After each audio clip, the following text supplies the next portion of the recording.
오늘은 좀 묵직한 좀 주제의 말씀을 나누어 보고자 합니다. 좀 묵직하지만은 또 우리가 다 누구나 우리 앞에 당면하고 있는 그러한 문제입니다. 바로 죽음이라는 건데요. 죽음이라는 것은 누구나 다 겪어야 합니다. 저는 예언을 잘 안 하는데 오늘 한 가지 예언을 하자면은 100년 후에 이 자리에 있을 사람 아무도 없습니다. 아마 그 예언은 아마 100%라고 내가 장담은 하죠. 예. 하나님께서 혹시 압니까? 또 누구 200살까지 살아보면 예? 그렇지만 아마 내 99.9% 정도는 장담할 수 있어요.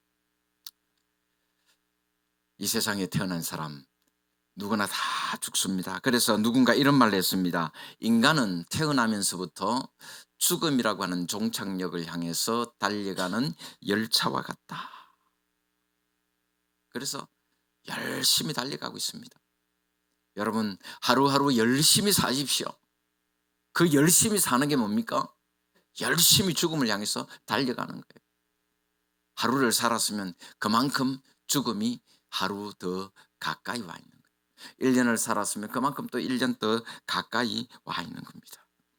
이 세상에서 우리가 천년 만년 살 것 같아도 다 죽습니다. 죽지 않을 사람 아무도 없어요. 건강하고 돈만 있으면 뭐 안 죽을 것 같죠? 예. 평생 살 건 이래다가 뭐 언제 죽어도 평생은 평생인데 예. 뭐 건강하고 돈만 있으면 죽지도 않고 영원히 살 것 같은 그런 생각을 합니다. 그럼에도 불구하고 생명을 주신 분이 오라고 부르시면 누구나 다 가야 됩니다. 그러므로 우리 사람은 누구나 다 죽음을 준비하고 살아야 되는 거예요. 어떤 사람은 죽음이 끝이라고 생각합니다. 죽으면 다 끝나는 것이지 천국이 어디 있고 지옥이 어디 있느냐. 그런데 성경은 분명히 말씀합니다. 한 번 죽는 것은 사람에게 정해진 것이고 그 후에는 뭐가 있어요? 심판이 있다. 죽은 후에 반드시 하나님의 심판이 있다. 무슨 심판입니까? 믿은 자들은 천국 가고 믿지 않은 자들은 지옥 가는 그러한 하나님의 심판이 있다는 사실을 우리는 기억해야 되는 것입니다. 물론 이 자리에 있는 모두는 죽음을 경험해 보지 못했습니다. 죽음을 경험한 사람은 이 자리에 없습니다. 자주 말씀드리지만 죽음을 경험한 사람은 저 너머 산에 가면 많이 계셔요. 그러나 내가 경험하지 않았다고 해서 죽음이 없다고 믿는 사람은 아무도 없습니다. 천지 만물을 만드시고 사람을 만드시고 생명을 주신 하나님께서 생명을 거두시면 누구나 다 죽게 되는 것입니다. 그러므로 사람은 반드시 죽는다 하는 사실을 기억하고 살아야 됩니다. 그리고 죽음이 끝이 아니라 죽음 이후에 내세가 있다 하는 사실을 기억하고 내세를 준비하는 삶을 살아야 되는 것입니다. 언젠가는 주님 앞에 서야 된다는 것을 기억하고 살아야 됩니다. 언젠가는 겪어야 될 죽음을 우리가 잘 준비하고 살아야 된다. 그런 말이에요. 어떤 로마 황제가 그랬답니다. 자기 신하들에게 명령을 내렸습니다. 당신들 나한테 인사할 때는 이렇게 하시오. 폐하 죽음을 기억하시옵소서. 왕에게 황제한테 인사하면서 폐하 죽음을 기억하시옵소서 그렇게 인사하라고 시켰대요. 그러니까 그 왕은 참 교만해지려고 할 때마다 세상에서 오래오래 살 것 같은 그런 생각이 들 때마다 죽음을 기억하기를 원했던 것입니다. 오늘 본문 말씀은 예수님께서 베드로의 죽음에 대해서 말씀하신 내용입니다. 베드로가 얼마나 영광스러운 죽음을 죽게 될지, 그리고 베드로의 죽음이 얼마나 하나님께 영광이 될 것인지를 예수님께서 예언하고 있습니다. 여러분 잘 아시죠? 베드로가 어떻게 죽었습니까? 십자가에 거꾸로 못 박혀서 순교했습니다. 전성에 의하면은 전성이라고 하는 것은 성경의 기록은 없지만 다른 기록에 남아 있는 전해지는 얘기를 전성이라고 합니다. 전성에 하면은 로마에서 복음을 전하던 베드로가 로마의 박해가 시작되자 이제 신자들이 권유합니다. 여기 있지 말고 로마를 떠나십시오. 여기 있으면 위험합니다. 그래서 그 권유를 들여 가지고 로마를 도망쳐 나오다가 누구를 만납니까? 예수님을 만나는 거예요. 그때 베드로가 묻습니다. 유명한 말, 쿼바디스 도미네. 쿼바디스 도미네가 무슨 말인지 아세요? 주여 어디로 가시나이까? 그 쿼바디스, 이 영화도 나왔잖아요. 쿼바디스 도미네. 주여 어디로 가시나이까? 그러니까 예수님께서 말씀하십니다. 다시 십자가에 못 박히러 로마로 간다. 네가 네 백성을 버린 탓이다. 그 말을 듣고 베드로가 다시 로마로 돌아가서 복음을 전하게 됩니다. 그렇게 베드로는 복음을 위해서 살다가 AD 64년에 네로 황제에 의해서 순교하게 되는데, 예수님께서 붙잡히셨을 때에 예수님을 모른다고 3번씩이나 부인했던 것을 생각하고 예수님처럼 죽는 것, 그것도 너무 죄스러워 가지고 십자가에 거꾸로 못 박아 달라 하여 그렇게 순교했다고 전해지고 있습니다. 그리스도인으로서 그리스도의 이름 아래 그리스도의 복음을 위해서 살다가 최후를 마친 베드로의 거룩한 죽음을 가리켜 영광스러운 죽음이다, 그렇게 말할 수 있을 겁니다. 사람은 누구나 자기 나름대로 인생관이 있고 가치관이 있습니다. 내가 무엇을 위해서 나의 젊음을 불태우고 내가 무엇을 위해서 나의 남은 생애를 투자할 것인가 하는 삶의 목적과 목표가 있습니다. 그 목적과 목표가 분명하면 분명할수록 삶의 내용이 더 알차고 차원 높은 삶을 살게 될 것입니다. 오늘 우리는 어떤 인생관을 갖고 살고 있습니까? 어떤 목적과 목표를 가지고 살아가고 있습니까? 아무 목적도 없고 뚜렷한 인생관도 없이 그저 되는 대로 살아가고 있지는 않는가? 목적의식이 분명한 사람이 더 보람된 삶을 살 수 있는 것입니다. 잘 아시는 대로 바울은 삶의 목적과 목표가 분명한 사람이었습니다. 그래서 빌립보서 1장 20절 21절에 보면은 이렇게 고백합니다. 나의 간절한 기대와 소망을 따라 아무 일에든지 부끄러워하지 아니하고 지금도 전과 같이 온전히 담대하여 살든지 죽든지 내 몸에서 그리스도가 존귀히 되게 하려 하나니 이는 내게 사는 것이 그리스도니 죽는 것도 유익함이라. 바울은 오로지 주님의 복음을 위해서 살았습니다. 주님의 이름을 높이고 주님을 존귀하게 하는 일에만 관심을 가졌습니다. 자신은 죽고 자신 안에 그리스도가 사는 삶, 그 삶이 바로 바울이 추구했던 삶이었습니다. 그것이 바울의 인생관이었고 삶의 목표였습니다. 바울은 그런 분명한 목적을 갖고 살았기 때문에 영광스러운 삶을 살 수 있었고 영광스럽게 그의 생을 마감할 수가 있었던 것입니다. 오늘 본문의 베드로 역시 영광스러운 죽음으로 최후를 맞이하게 될 것이라고 주님께서 말씀하고 있습니다. 베드로는 주님의 말씀처럼 주님의 복음을 위해서 영광스럽게 살다가 영광스럽게 자기의 인생을 마쳤습니다. 그럼 우리는 어떻게 살아야 우리 인생의 마지막을 영광스럽게 마무리할 수 있을까요?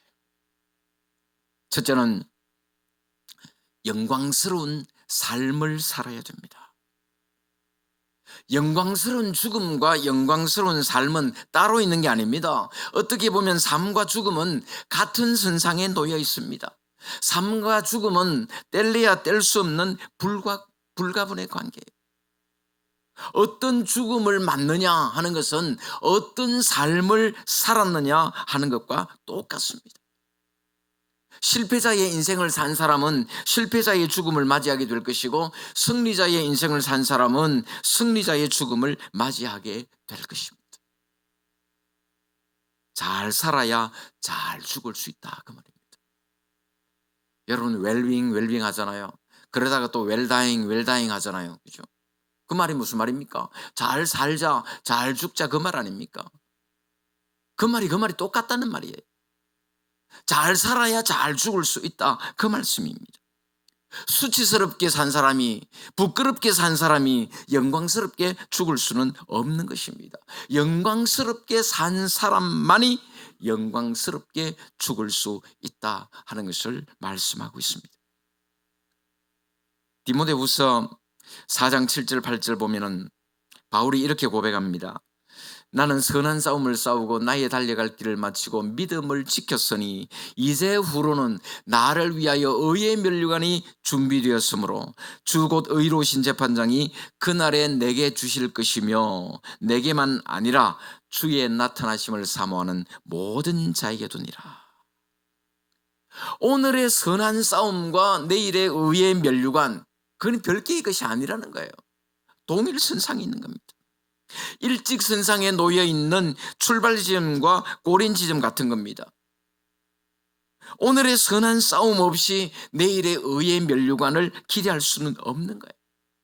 오늘의 선한 싸움을 싸운 사람이 내일의 의의 면류관을 받을 수 있다는 말씀입니다. 오늘 우리에게 주어진 삶 속에서 최선을 다해서 믿음의 선한 싸움을 싸운 사람에게 하나님께서는 의의 면류관을 예비하고 계시는 줄로 믿습니다. 베드로가 영광스럽게 죽을 수 있은 이유가 뭡니까? 영광스럽게 살았기 때문에요. 베드로는 내 양을 먹이라 하신 주님의 말씀에 순종해서 일평생 주님의 복음 전하는 삶을 살았습니다. 주님의 복음을 위해서 온전히 자신을 드리는 그러한 삶을 살았습니다. 그렇게 영광스럽게 살았기 때문에 베드로는 영광스러운 죽음으로 하나님께 영광을 돌릴 수가 있었던 것입니다. 이처럼 영광스럽게 죽기 위해서는 영광스럽게 살아야 됩니다. 그럼 어떤 삶이 영광스러운 삶일까요? 자신의 사명을 다하는 삶이에요. 자기에게 주어진 사명을 감당하기 위해서 최선을 다해야 된다, 그런 말이에요. 하나님께서 베드로에게만 사명 주셨습니까? 바울에게만 사명 주셨습니까? 오늘 우리에게도 하나님께서 주신 사명이 있습니다. 우리에게 주신 사명이 뭡니까? 땅 끝까지 내 증인 되라는 사명이에요. 예수님은 성천하시기 직전에 땅 끝까지 주님의 복음을 전하라고 하는 사명을 주셨습니다. 그 말씀에 순종하여 주님의 복음을 전하는 것입니다. 그것이 우리에게 주신 사명이라는 것입니다. 바울은 그 사명을 위해서 살았던 사람이었습니다. 사도행전 20장 24절에 보니까 이렇게 말씀합니다. 내가 달려갈 길과 주 예수께 받은 사명 곧 하나님의 은혜의 복음을 증언하는 일을 마치려 하면은 나의 생명조차 조금도 귀한 것으로 여기지 아니하노라. 바울 역시 마찬가지예요. 주님의 복음을 위해서 영광스러운 그런 삶을 살았기 때문에 바울도 순교의 제물로 영광스럽게 죽을 수 있었던 겁니다. 오늘 우리는 어떤 목적을 가지고 살고 있습니까? 분명한 목적을 가지고 살아야 됩니다. 특별히 우리 하나님의 백성들에게는 하나님을 영화롭게 하는 삶이 무엇보다도 영광스러운 삶입니다. 하나님께서 우리에게 주신 사명을 잘 감당할 때 하나님께서 기뻐하시는 줄로 믿습니다. 하나님을 영화롭게 하겠다는 그런 분명한 목적을 가지고 주님께서 주신 사명 잘 감당하며 사는 삶, 그 삶이 바로 영광스러운 삶인 것입니다. 주님을 위해서 영광스럽게 살다가 영광스럽게 주님 앞에 갈 수 있는 우리 모두가 될 수 있기를 주님의 이름으로 축복합니다. 둘째로 우리가 영광스럽게 살려면 주님 중심의 삶을 살아야 됩니다. 오늘 18절 말씀 보니까 내가 젊어서는 스스로 띠띠고 원하는 곳으로 다녔거니와. 그래서 젊어서는 스스로 띠띠고 원하는 곳으로 다녔거니와. 무슨 말일 것 같아요? 쉽게 말하면은 젊어서는 지 마음대로 살았다 그 말이에요. 베드로가 젊었을 때는 자기 중심으로 살았습니다. 자기 뜻대로 살았습니다. 자기 인생의 주인이 바로 자신이었습니다. 그러나 이제는 달라져야 된다는 것입니다. 자기 중심의 삶을 청산하고 주님 중심의 삶을 살아야 된다는 거예요. 지금부터는 하나님 중심으로 살아야 된다는 말씀입니다. 그리스도 제일주의로 살아야 된다는 말씀입니다. 복음을 위해서 살라는 말씀인 것입니다. 그 말씀에 순종해서 베드로는 하나님 중심으로 살았습니다.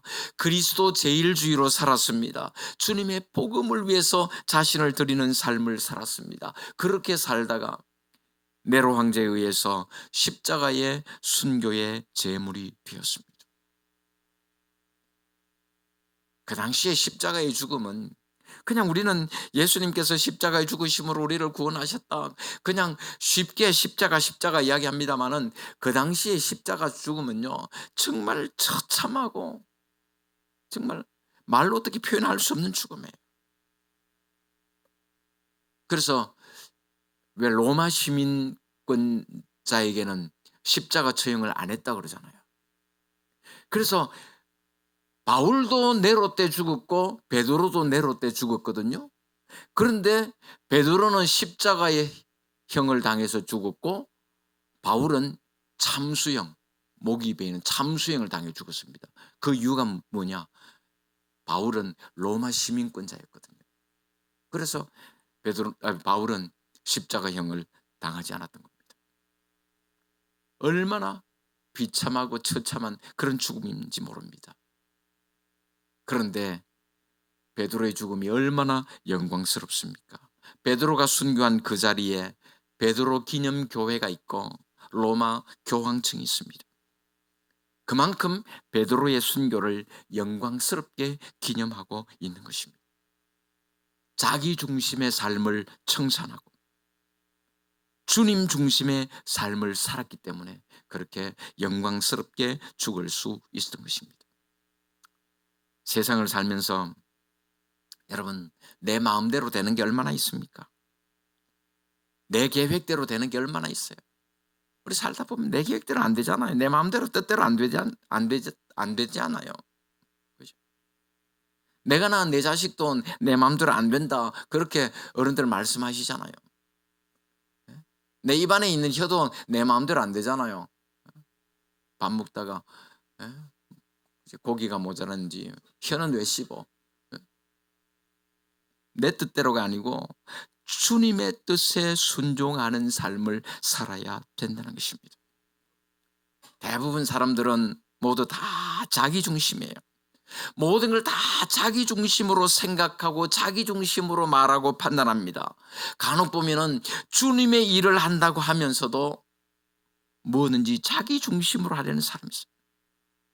주님의 일을 한다고 하면서도 절대로 다른 사람 얘기는 안 듣습니다. 오로지 자기 생각만 중요합니다. 모든 것을 다 자기 뜻대로만 하려고 합니다. 더불어 일할 줄을 모른다는 거예요.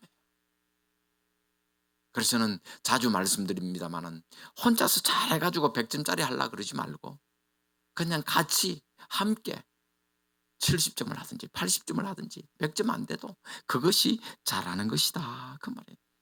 함께 잘 사는 방법을 배워야 되는 거예요. 여러분, 정치인들 한번 보세요. 다 국민들 팔고, 나는 정치인들, 정치하는 사람들 국민 팔아먹을 때 제일 가정스러워. 턱하면 국민들의 뜻이 어떻고 저떻고. 저것들이 생각하는 국민이 누구예요? 자기들의 지지자만 국민이지 자기들과 뜻을 달리하는 사람은 국민으로 생각지 않습니다. 그래서 다 자기와 뜻을 같이 하는 사람만 기용하고 자기와 생각이 다른 사람은 다 배척하고 블랙리스트 만들어가지고 철저히 외면하고. 보면 예전의 정권들은 블랙리스트 그거 드러나 가지고 막 그랬잖아요. 그런데 블랙리스트 그거 없으면은 진짜 블랙리스트가 없나요? 마음속에 블랙리스트는 다 있잖아요. 그 명단을 작성 안 했을 뿐이지 나 저놈하고는 같이 일 못해. 다 있다고요. 그래서 정권만 잡았다 하면 자기 마음대로 나라를 좌지우지하려고 하는 겁니다. 톡하면 적폐청산해야 되는 거예요. 그리고 지가 한 거는 보면은 다 잘한 거고 다른 정권이 한 거는 다 적폐예요, 적폐. 물론 적폐청산해야죠. 그런데 적폐청산하겠다는 세력이 보면은 또 다른 적폐를 만들고 계속해서 보면 그런 모습들이 참 우리나라의 악순환되고 악순환. 그래서 참 보면 우리나라가 뭐 지금 뭡니까 그저 주가는 지금 7,000포인트를 뭐 넘어가고 그랬었는데도 보면은 뭐 정치 발전은 없잖아요. 옛날에 그저 이건희 회장이 한 유명한 말 있잖아요. 우리나라 경제는 2류고 정치는 3류라고. 근데 내가 볼 때는 3류도 안 되는 것 같아. 4류인 것 같아. 마찬가지입니다. 우리 하나님의 백성들이 자기 중심의 삶을 청산하지 않고는 하나님의 뜻대로 살 수가 없습니다. 내 생각과 내 고집과 내 방법을 꺾지 아니하고는 하나님의 말씀에 순종할 수가 없습니다. 자기 중심의 삶을 포기해야 됩니다. 자신의 생각과 자신의 방법을 다 내려놓아야 됩니다. 주님의 복음을 위해서 온전히 자신을 드리는 삶을 산 사람만이 영광스럽게 죽을 수가 있는 것입니다. 날마다 말씀으로 자기 자신을 쳐서 복종시키지 않으면 안 됩니다. 사람은 교만합니다. 언제나 자기라고 하는 것이 고개를 쳐들게 됩니다. 그래서 하나님 일을 한다는 핑계로 자신을 나타내려고 하고 자신의 이름을 드러내려고 하는 것입니다. 그러나 여러분, 내가 죽지 않고는 예수님이 드러날 수가 없습니다. 내가 낮아지지 않고는 예수님이 높아질 수가 없습니다. 내 생각과 내 고집을 꺾지 아니하고는 결코 주님의 뜻에 순종하는 삶을 살 수가 없습니다. 자기 중심의 삶을 청산하고 주님 중심의 삶을 살아감으로써 영광스럽게 죽음을 맞이할 수 있는 우리 모두가 될 수 있기를 주님의 이름으로 축원합니다. 셋째로 우리가 영광스럽게 죽기 위해서는 끝까지 주님을 따라가야 됩니다. 예수님께서는 베드로에게 나를 따르라 말씀하셨습니다. 인생의 마지막을 영광스럽게 장식하기 위해서는 끝까지 주님을 따라가야 됩니다. 아무리 힘들고 어려운 길이라도 끝까지 포기하지 말고 우리의 구주이신 예수 그리스도를 따라가는 것이 주님이 원하시는 삶인 줄로 믿습니다. 끝까지 믿음 지키고 끝까지 주님을 따라간 사람만이 영광스럽게 최후를 맞이할 수가 있는 것입니다. 베드로가 영광스럽게 죽을 수 있었던 이유는 끝까지 주님을 따랐기 때문입니다. 끝까지 주님을 따라서 주님의 복음을 위해서 살았기 때문입니다. 우리가 한결같다 그런 말 하잖아요. 한결같다. 한결같은 게 얼마나 어렵습니까? 변하지 않는다는 것이 얼마나 어려운지 모릅니다. 모든 건 다 변합니다. 사람의 마음도 변합니다. 사람의 열정도 시간이 지나면 식어집니다. 무슨 일이든 한결같이 끝까지 한다는 거 결코 쉽지가 않습니다. 신앙생활도 마찬가지입니다. 끝까지 하지 못하는 사람들이 얼마나 많은지 모릅니다. 꾸준히 하는 것이 어렵습니다.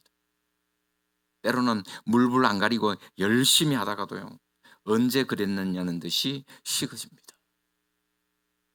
그 신앙도 냄비 신앙이 있고 가마솥 신앙이 있다 그러잖아요. 그죠? 냄비 신앙이란 게 뭡니까? 냄비는 물 올리면 막 금방 끓어요. 그죠? 예? 라면은 냄비에 끓여야 맛있다는데. 예? 금방 끓어요. 근데 우리 신앙생활 하는 분들은 금방 막 뜨거워져 가지고 막 물불 안 가리고 막 죽을 둥 살 둥 모르고 열심히 막 주님을 위해서 막 일하고 막, 야, 저러다가 죽을까 봐 겁나. 그런데 그게 오래 가지를 못해요. 조금 지나면 언제 그랬냐는 듯이 그냥 식어버려요. 그런 반면에 가마솥 신앙은 어떻습니까? 서서히 데펴진대. 근데 오래가. 꾸준히 한결같이 주님을 위해서 그렇게 사는 것입니다. 그래서 내가 원해서 하는 일은 열심히 하지만은 그렇지 않으면 안 하고, 같이 일하는 사람이 마음에 들면 또 열심히 하는데 그렇지 않으면 안 하고, 마음에 안 들면 너끼리 잘해봐라. 그런 자세는 결코 하나님의 사람의 자세는 아니라는 것입니다. 인내심을 가지고 끝까지 주님을 따라야 됩니다. 주님을 따르는 길이 결코 쉬운 길이 아닙니다. 고난의 길입니다. 십자가의 길입니다. 그럼에도 불구하고 끝까지 주님을 따라가야 될 줄로 믿습니다. 자기 십자가를 지고 나를 쫓지 않는 자는 합당치 않다고 주님 말씀하셨습니다. 그러므로 때로는 우리의 삶에 어려움이 있고 시련이 있고 환난과 고통이 있다고 할지라도 끝까지 주님을 따름으로써 영광스럽게 주님 앞에 설 수 있는 우리 모두가 될 수 있기를 주님의 이름으로 축복합니다. 사랑하는 성도 여러분, 아까도 말씀드렸습니다만 우리 사람이요, 건강하고 돈 있고 그러면은 정말 천년만년 살 것처럼 생각을 합니다. 그렇게 착각을 하는 거예요. 영원히 죽지 않을 것처럼 생각합니다. 그러나 성경은 한 번 죽는 것은 사람에게 정해진 것이라고 분명히 말씀하고 있습니다. 인생은 누구나 한 번은 죽습니다. 인생은 재방송도 없고 리허설도 없습니다. 한 번밖에 없는 인생입니다. 우리가 어떻게 살아야 되겠습니까? 지금까지의 생애보다 남은 생애가 더 복되기를 주님의 이름으로 축복합니다. 지금까지의 생애보다 남은 생애 더 보람되고 의미 있게 살아갈 수 있기를 바랍니다. 잘 죽기 위해서는 잘 살아야 됩니다. 영광스러운 삶을 살아야 영광스러운 죽음을 죽을 수 있습니다. 자기 중심의 삶을 청산하고 끝까지 주님을 따라가는 자가 영광스럽게 종말을 맞을 수 있는 것입니다. 언젠가 한 번은 다 주님 앞에 서야 될 자들임을 기억하고 주님 앞에 설 때에 부끄러움 없는 모습으로 설 수 있도록 주님을 위해서 살다가 주님을 위해서 영광스럽게 죽을 수 있는 우리 모든 하나님의 백성들 다 되시기를 주님의 이름으로 축원합니다.